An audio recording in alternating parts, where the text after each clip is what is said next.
সকাল সকাল চিন্তা হচ্ছে না সকাল সকাল এসেছি বলে?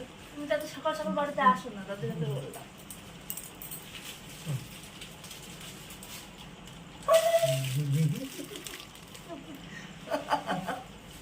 দুপুরবেলায় আনতে বলেছিলাম, বলে তো কি হেভি টেস্টি, জানো তো এই চকলেটগুলো হেভি টেস্টি।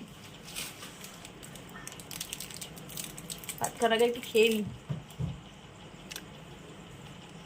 Heavy tasty. খেয়ে খেয়ে রোগা হয়ে যাচ্ছে দিন দিন।